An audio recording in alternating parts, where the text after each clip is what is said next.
Fire, fire, fire, fire. Someone recommended this. Unfixable the AI problem. You want to know why it's unfixable? Because you can't put the cat back in the bag.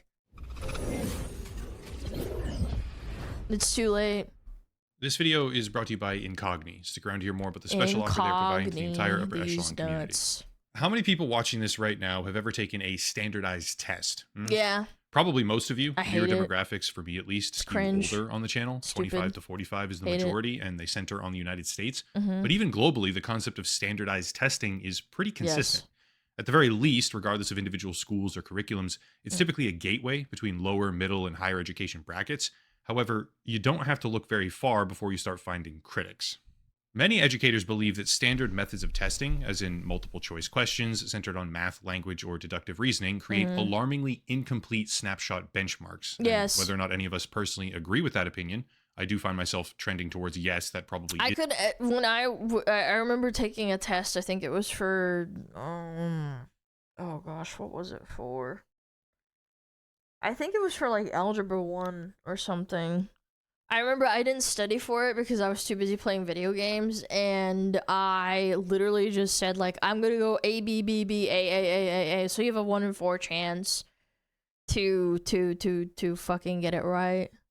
I just said fuck it, and I got a C. I passed. I wasn't proud of it, but like, yeah. You can just take your chances. It doesn't mean they couldn't be, it would be wrong either. Yeah, statistically speaking, they can't all be wrong. You can't average it. Like, yeah, obviously I knew some stuff, so that was helpful, but like, some of the questions I was like, fuck it, I don't know. I'm just gonna take my chances. Is the case. Regardless of whether or not we agree, the concept of It's not how probability works, Alana. Okay, buddy. All right. You have 4 questions. You have 4 answers. You answer the question by circling 1 of 4 answers. How is that not 25%? standardized How is that testing not? for today, at Explain. least, isn't the main subject. It's actually just a jumping off point and almost perfectly demonstrates what has now become an unfixable problem with industry-leading large language models. I'm going to use ChatGPT as the main subject for the video because on a commercial level, by far, it's the most widely used. Bear with me, okay? When a human takes a standardized test but doesn't know the answer, what precisely happens? They guess or they take their chances. For me personally, sometimes if I had time, I would narrow it down to 2 answers and then it's a 50-50 chance. Let's say you read the question, you try as hard as you can, but you genuinely just have no idea. Yeah, it's just clueless. What then? Well, mathematically, at least, when you don't know the answer on a multiple choice test, provided they have a typical rule set where incorrect answers award 0 points instead of a penalty, when you don't know, you just guess. To be extremely precise, you don't even technically actually guess. You just put C every single time, or A or B or D, whatever you decide, as long as you always put the same answer for the questions that you don't know. The reason for that is pretty simple. If the test itself truly is randomized with no underlying pattern in the answer key, always guessing the same letter answer for the questions you don't know correlates to about 25% of those answers being correct.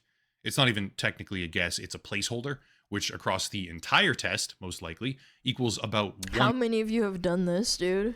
Yo, Ghost, thank you for the raid. I appreciate it. Thank you, thank you, thank you. In 4 additional correct answers, or 1 in 5, depending on how many bubbles there are. Yeah. Think of it this way. If you take the test and you know 60 out of 100 questions with absolute certainty, you got all 60 correct, but you have no idea what the other 40 answers would be. You take your chances. Guessing C for every single unknown question. Because you're going to get easy questions in the test. That's how they test you for knowledge as well. They give you easy questions, generally speaking. Maybe not for all tests, but at least in middle school and high school, I remember doing that. And I'd be like, okay, so I'm going to do all the answers and questions, and then I'm going to intuitively guess which ones are the ones that I can probably get right. And then the ones that I just absolutely don't know, you always just pick something that you think is the most correct answer. It's like 25% chance. Question gets you roughly 10 more points. That's the difference between a D and a C, by the way, a passing and a failing grade, which means that you are directly motivated to do this on your tests. Here's where it gets interesting. During the SATs or the SSATs or whatever large standard testing format exists in countries beyond the United States, during that type of test, There is a tangible direct benefit for guessing, but that incentive structure does not exist in the same way elsewhere throughout life. Let me explain that. Imagine that you have a job where you have to like take inventory or something, but the scanner that you use or the tracking program or whatever tool, software thing you happen to have for the execution of that job just doesn't make sense to you. You don't know how to use it. Unlike a testing environment, you can't just guess. If you don't know and make wild assumptions or press the same button over and over and over again, because sometimes it's probably right, you'll immediately get fired because you have negative value to the company. But if you speak up and you openly acknowledge uncertainty on the subject, oftentimes you'll be respected for that.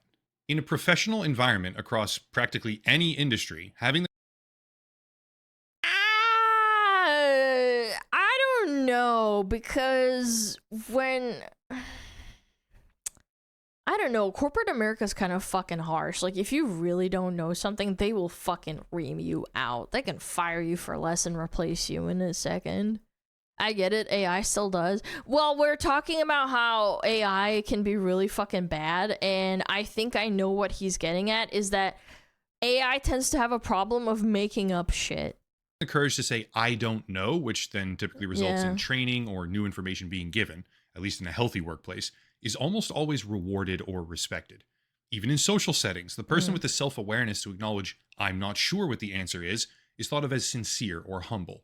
But the person who Nah, they call you a dumbass. Get the fuck out of here. always replies confidently, even when the answer is entirely made up and obviously so, is ostracized, they're looked down on, and sometimes they're fired.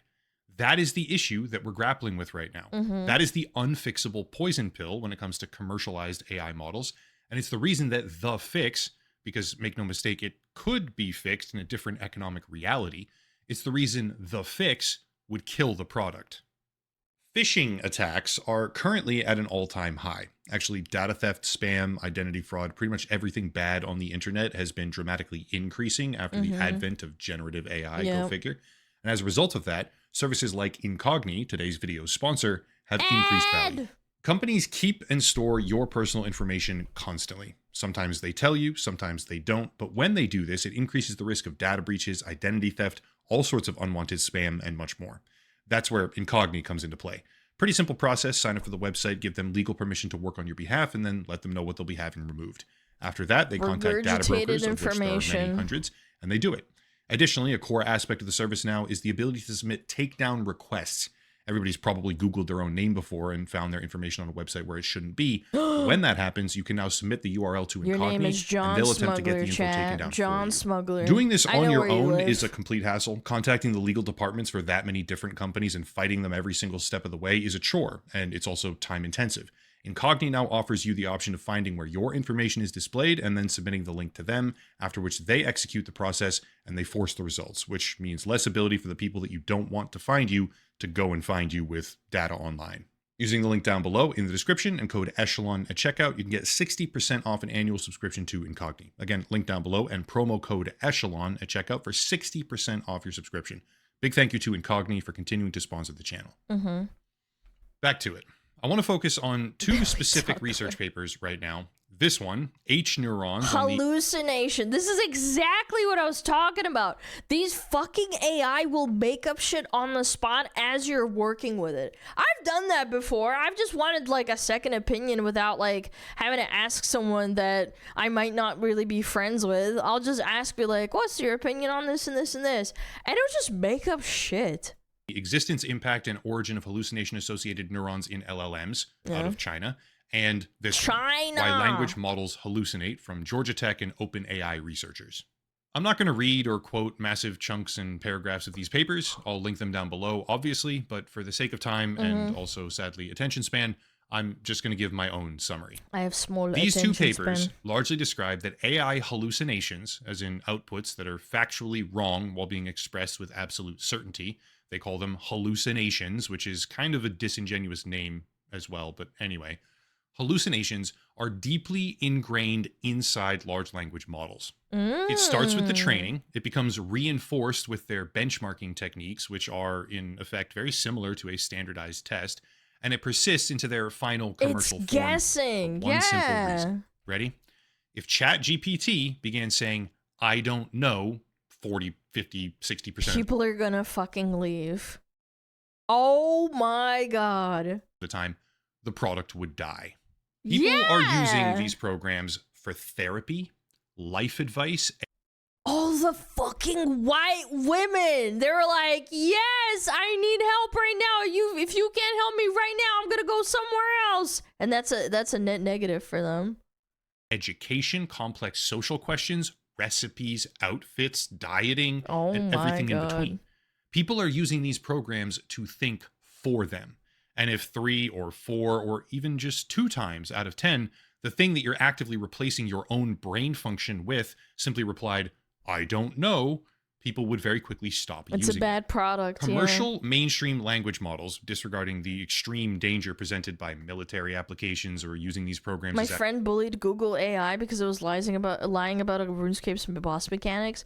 That's what I'm saying, is that, like, your friend was the statistic of, like, him hitting the 3 out of 4 where they know what they're talking about, but then the other 1 out of 4, they're just doing guesswork and they hope that the person believes them. actual decision makers in safety Or situations. they're rolling the Restricting dice all and the they way just, down to and they just hit it wrong. Like, they just didn't know the boss mechanic and they're like, oh shit, well, I might as well just say it. simple commercial usage, right, based. on a consumer level by 13 to 30-year-olds, let's say, that demographic. Have you also seen those TikToks of people asking ChatGPT of what to do with relationships, and how it's like, I'm a 40-year-old dad and I want to get divorced and I also want to go to Cuba and go marry a hot woman and abandon my 3 children. What do you think? And they're like, yeah, of course abandoning your 3 children is a great idea. This time is for you. Go ahead and do that. And then it's like, what the fuck, man? They're just encouraging him to keep talking to them and be, what is it called? Like, reassured and reaffirmed. Commercially available language models are deliberately flawed. Yes. It's actually pretty simple when you really think about it. Right from the start and all the way through training, they are designed to bullshit you. Yeah. Accuracy is not the motive. It never has been and likely never will be. Engagement is the motive. And saying, I don't know, in Is bad. mid-double-digit percentages of the time, absolutely craters that engagement. Mm-hmm. For people, actual human people, we understand that the mindset of spew out bullshit even if you don't know the real answer It's confidence. That's actually kind of what it boils down to. It's literally confidence. isn't universally applicable unless you're Just pathological, I guess. bullshitting. So we use it when it's beneficial, like a standardized test, the previous example, and we abandon it when harmful, like in a workplace. Large language models don't do this. They weren't made to do it, first of all. Second, reformatting them so that they prioritize accuracy would destroy their mass appeal. Mm-hmm. And then third, even if they were prioritizing only accuracy and simply spitting out technically correct responses from a data set, that's an entirely different product. Not to mention a radically different lens in terms of content ownership, copyright, or intellectual property, which is all being battled out in the courts right It's now. all about the engagement, Let's remember, bro. a pretty scary number of people right now are getting emotionally attached to these things because they exhibit a phantom personality. It's It's crazy. really just sycophantic reaffirmation, which is quite literally causing psychosis in some people. How many of you have parents that use, like, ChatGPT or whatever the fuck for, like, talking to?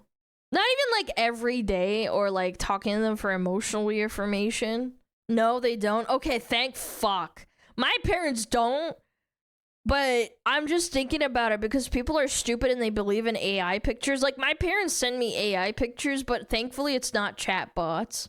My bro uses at work for problem solving. No, I'm talking more like, oh, ChatGPT, what should I eat today? Oh, what, I don't know. Like, oh, I feel so bad today. My boyfriend yelled at me, and then they reaffirm it. Does your brother do it? No, he does not. My dad would never use a filthy clanker. My mom uses it all the time. Okay, what does your mom, like, use it for? For recipes or for, like, affirmation for, like, loneliness? Or maybe she wants a companion? My parents get a lot of AI images. Mine do too, but thank fuck they don't fucking use ChatGPT. I feel like that would be, like, 1,000,000 times worse. I use it to translate and write my PhD proposals. I mean, it's different. I think when you use it for like spell checking or for summarizing, I think it's different. These girls mostly, I think it's mostly girls, but there are guys that use it for like female companionship or like for, you know, feeling less lonely in the day. Those people use it because it gives them what they need, and that's not what realistic relationships are like. Yay. But the point here is that from the very beginning, large language models are trained in such a way that abstention is penalized directly. Just like a standardized test, leaving answers blank is bad for them, which makes it so that they will always confidently give you an answer as if it's a fact to anything you ask. I know a girl that talks to AI assistant as if it was her friend, literally asks how it's going on, wishing it good morning. That's what I can't stand. Like, okay, maybe you say thank you after it generates you some summary for a document that you didn't want to read, but saying good morning to it is crazy. It doesn't matter what Good words morning, they Gemini. spit out. It doesn't How are you matter doing what perceived today? certainty they have. And it's a whole lot more complex than just putting C on a multiple choice question. But if you really boil it down to the most basic premise, it kind of is what they're doing. Now for the confusing part. The title says unfixable, and I stand by that word. But not because the concept of a large language model must always be that way, more so because of the economic, business, and profit incentives. You can almost certainly train one of these things from the ground up to say, I don't know half the time. Or even better, to give some sort of confidence score with every answer that it spits out. But that requires a completely different or new training system. All of the companies currently competing across benchmarks, coding, math, reading, logic, etc., the ways that we measure how competent these models are, all of those companies would have to stop doing what they're doing simultaneously, in effect. In some sort of alternate utopian timeline, large language models could have been built properly from the ground up ever since the very start. But we don't live in that timeline. People are actively outsourcing their own critical thinking. If any one language model... We're going to get so much dumber. Just watch, chat. You think your parents are dumb for believing AI? There's going to be Zoomers and Gen Alpha who literally cannot figure out how to, like... I don't know. This is kind of a personal example, but, like...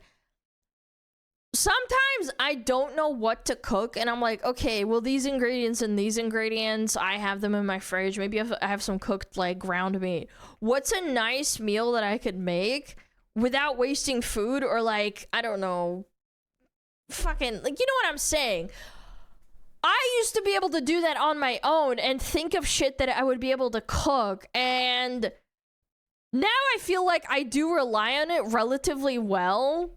Or I rely on it, like, on its own fairly frequently, whereas I used to just be able to do it by myself. And it's more so, like, a time thing, and again, that's what people use it for. They use it for, like, affirmations, or, like, oh, I don't want to Google it and spend time reading and figuring it out or imagining what it would taste like. I would rather just, like, save time and do this and have someone outsourcing my thinking. Gemini, Claude, ChatGPT, etc. There's a bunch of them. If any one of those models began giving less than certain answers... Also, AI or other LLMs in general are quite heavily pre-programmed. Say all the time, you're absolutely right. Yes, you have to, like, tell it, be critical. Don't fucking just affirm me. You literally have to go out of your way to, like, kind of not almost unprogram it, because you can't really do that. But you can tell it, like, stop fucking being so affirming and validating everything that I say without, like, fucking critical thinking or any critical thought to it. I'll snooze the ads. This is where my lack of faith in humanity probably starts showing through. Yeah, me too. If any one of these programs began giving less than certain answers, saying, I don't know, or generally increasing the amount of critical thinking that a user is required to do when asking them questions, which is invariably what happens when you start decreasing perceived certainty, if any single model began doing that, they just hemorrhage all of their customers. Yeah, because Think of people it are this dumb. way. Imagine if you asked any current existing model, when did XYZ historical event initially take place? And let's also imagine that it's a moderately obscure thing. Suppose it said January 31st, 1403, but gave you a confidence score of like 62%. It could be right, I guess, maybe, but that's nowhere near. Me personally, I would actually prefer that, because then I could go and fact check it and see if that's true. But most people don't give a fuck about that. That's actually really funny because Grok and Gemini and all those stupid LLMs, right? They at least cite sources where they read what someone else has said and then they come to a conclusion, or they give you the regurgitation for you, for a lack of a better word, right? I would actually prefer that, but people are dumb. They wouldn't like that. Certain. Be like, oh, this thing's not 100% right. Well, I don't want to use it anymore. Or saying it to your friends like it's a fact. Yeah. Because you very well could be wrong. There's actually no benefit to that answer whatsoever if you really think about it, since you now have to go cross-reference it. Mm-hmm. It's basically the same thing as telling you nothing. What do you do exactly? Yeah, and people are lazy. They don't want to Google shit. That's why they wanted to outsource this to a fucking AI. At that point, do you ask it again? No. You find other sources of You can also tell them not to use certain sources. I tell Grok not to use Search, Reddit, or X a lot. It changes the answer considerably. Yeah, I remember during a figure out, gosh, I can't remember what it was, but basically it kept spitting out these retarded, Twitter comments back at me, and I said, stop fucking looking at Twitter. Go look at anything but Reddit or Twitter, because it'll start hallucinating answers. It's stupid.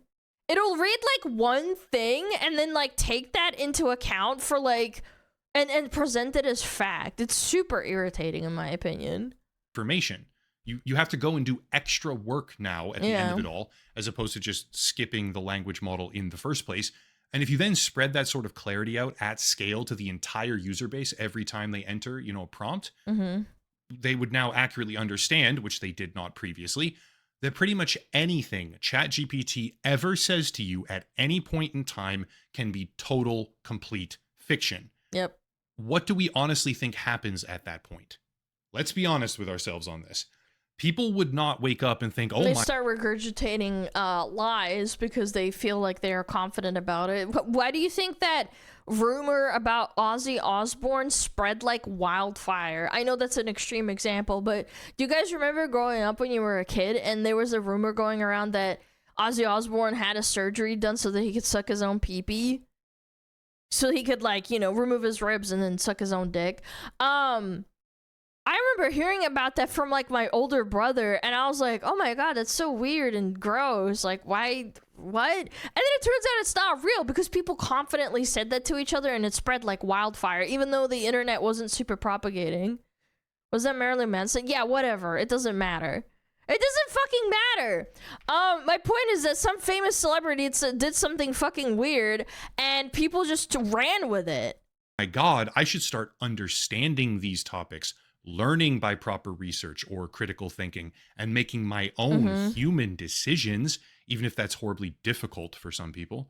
They'd think, damn, this one's broken. Let me go find a different one and try it. Wow, Alan, did you completely defeating the purpose of the point and sticking to me speaking about a celebrity? You guys are so fucking good at rage baiting. It doesn't fucking matter. My point still stands. A different model, which turns the issue from a simple training problem to an unfixable reality. Exactly. Where even attempting to change the current paradigm is potential business suicide.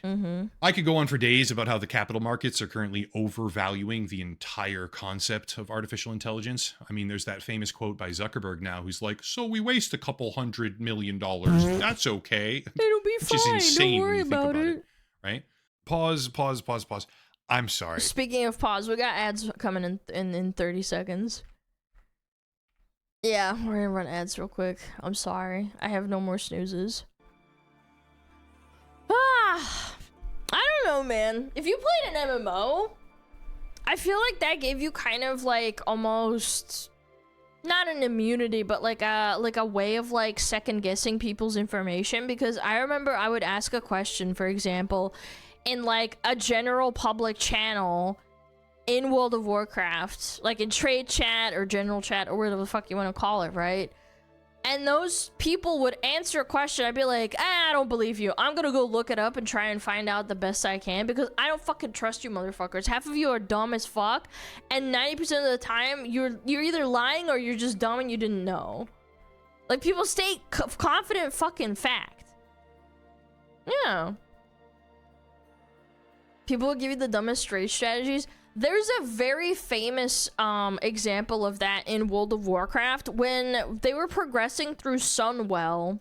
Back in the day, they didn't have a beta. They just released the game raw dog, right? Like, you just go in there and you fucking raid. You progress through it like everybody else does. There's no fucking streaming. Everybody just, like, fucking goes in there and beats the bosses or dies to the bosses multiple times. There was a rumor that on the twins fight in Sunwell, if you jumped up on the lamp on the pillar that's on the right side of the boss, you can beat the boss that way. And that turned out to be a complete fabrication spread to like throw off people off of how to actually beat the boss. Because there was hardly any YouTube videos on it. There was no streaming, so you couldn't watch like people who were like actually progressing on the boss on the raid.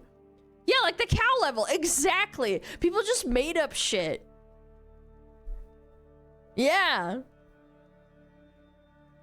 I remember that. Yeah, it was like on the pillar that's on the right side of the two twins, the Demon Eridar or whatever the fuck they're called. I can't remember what they're called now. I would remember. I progressed through Sunwell, but in classic, not in original. But yeah, it was just like stupid. People would just make up shit. And that's kind of what AI does. Like, they confidently state something that someone said, and then they're like, oh, well, through deductive reasoning, maybe it could be true. And it's like, no, it was actually not. Mew being under the truck. Yes! That's actually another really great example. Mew being under the truck. I remember that when I was a kid, too. That was fascinating. That was fascinating. I didn't even know. I completely fucking forgot about that shit. There was a bunch of stupid shit like that with video games because the internet was not super, like... It wasn't popular, but, like, it wasn't like it is now where, like, you get information, like, pretty much within, like, fucking 10 minutes of it happening. That type shit. And honestly, I kind of miss it. I really do. It kind of kept the mystery alive of, like, games. Yeah. Anyway, let's keep it going. Sorry about that. I made a mistake. He didn't say misspending a couple $100 million. Was it $1 billion?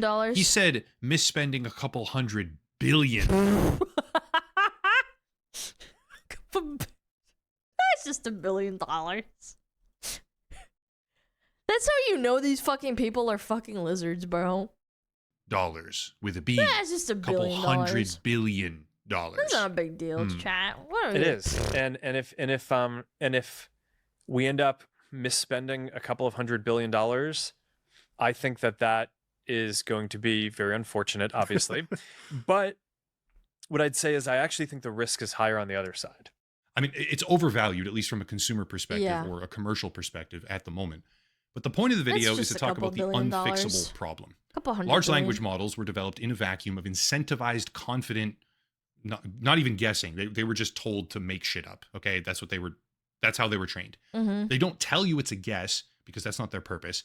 But when you finally wake up to the fact that without a complete overhaul of the current training ecosystem, they will never and can never be trusted, you start to become disillusioned with the concept of AI being this godlike, all-consuming societal amplification invention, right? Like all the buzzwords and the rhetoric kind of goes out the window, and you're like, it stops being mystified. It stops being mystified, and it pulls the rug over from over their eyes. They realize like what they're doing. They're like, oh shit, this is actually a waste of time. I could be googling it myself and probably getting more real information as opposed to getting regurgitated through like a simple search through an LLM.